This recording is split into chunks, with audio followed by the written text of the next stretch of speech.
Assalamualaikum warahmatullahi wabarakatuh. Alhamdulillahirabbil alamin. Wa bihi nasta'inu 'ala umuri dunya waddin. Wassalatu wassalamu 'ala asrofil anbiya'i wal mursalin sayyidina wa maulana Muhammadin wa ala alihi washabihi ajma'in.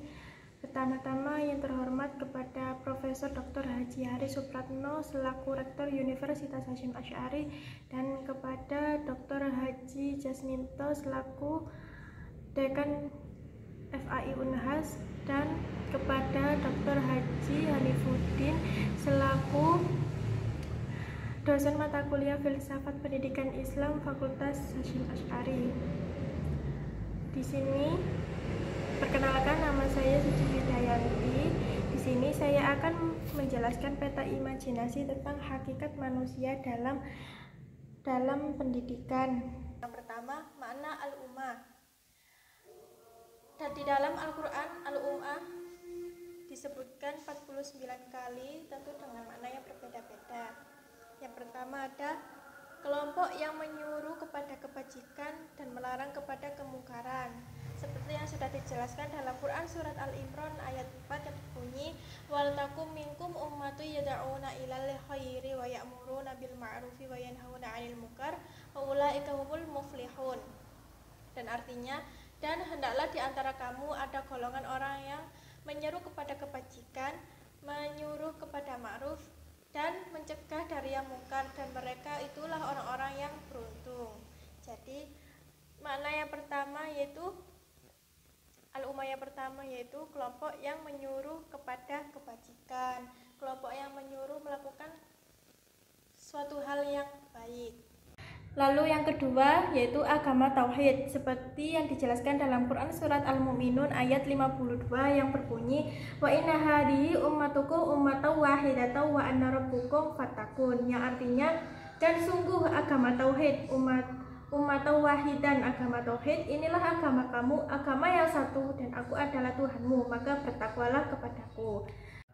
Dan yang ketiga ada kaum, yang dijelaskan dalam Quran surat Hud ayat 8 yang berbunyi walain akharna anhumul adaba illa ummatim ma'dudatil la yaqulun nama yahbisu ala yauma ya'tihim laisa masfufan anhum wa haqa bihim ma kanu bihi yastahzi'un, yang artinya dan sungguh jika kami tangguhkan azab terhadap mereka sampai waktu yang ditentukan, niscaya mereka akan berkata, apakah yang menghalanginya? Ketahuilah, ketika azab itu datang kepada mereka, tidaklah dapat dielakkan oleh mereka karena dikepung oleh azab yang dahulu mereka mengolok-oloknya.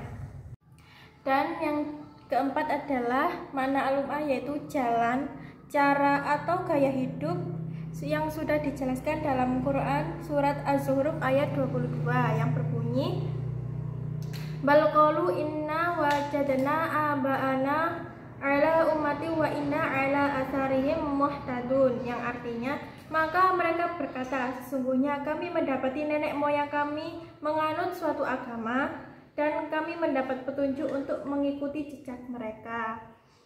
Lalu kemudian ada unsur-unsur pembentuk masyarakat. Yang pertama, berhimpunnya sejumlah individu. Yang kedua, semua individu sepakat akan adanya tujuan yang sama. Yang ketiga, setiap individu dalam kumpulan tersebut saling membantu dalam mencapai tujuan yang sama. Dan yang keempat, adanya kepemimpinan yang sama yang disepakati secara bersama. Ketiga, karakteristik masyarakat muslim. Yang pertama yaitu beriman kepada Allah, Rasul, malaikat, kitab-kitab, hari kiamat, perhitungan, dan pembalasan. Yang kedua, masyarakat yang terbuka menerima pengaruh yang baik apalagi dalam bidang keilmuan. Jadi masyarakat muslim itu akan menerima segala ilmu yang menurut mereka itu baik, menurut mereka itu bermanfaat baginya.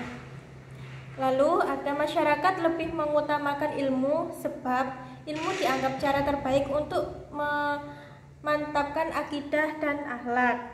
Selanjutnya, masyarakat yang menegakkan nilai-nilai keadilan sebagai bagian dari yang ma'ruf. Lalu masyarakat yang sepenuhnya dilandasi keimanan yang kokoh. Jadi hakikatnya itu manusia atau masyarakat muslim itu lebih ke berdominasi yang menjadikan melandasi keimanan yang kokoh. Lalu yang terakhir, masyarakat yang saling bekerja sama untuk memerintahkan kepada yang ma'ruf atau bentuk kebaikan yang tidak bertentangan dengan nilai-nilai agama. Selanjutnya ada peran, tugas, dan tanggung jawab masyarakat muslim terhadap pendidikan Islam. Yang pertama ada mengarahkan diri dan semua anggota masyarakat atau umat untuk bertauhid dan bertakwa kepada Allah. Jadi masyarakat muslim itu harus mengarahkan anggotanya untuk bertauhid kepada Allah, dimulai dari diri kita, keluarga kita, tetangga, dan seterusnya.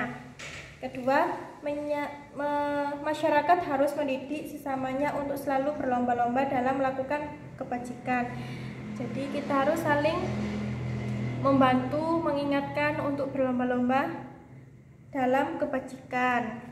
Seperti biasanya, yaitu dimulai dari kita sendiri, keluarga, tetangga, dan seterusnya. Kemudian masyarakat berkewajiban saling menyeru ke jalan Allah, menganjurkan kepada yang ma'ruf dan mencegah kemungkaran. Dan terakhir, masyarakat berkewajiban mengajar, mendidik, dan menterbiahkan syariat Allah. Jadi kita sebagai umat muslim harus saling mengajarkan, mendidik, dan menterbiahkan syariat Allah, seperti dimulai dari diri kita, keluarga, dan tetangga, dan selanjutnya. Ya, sekian presentasi dari saya, semoga bermanfaat.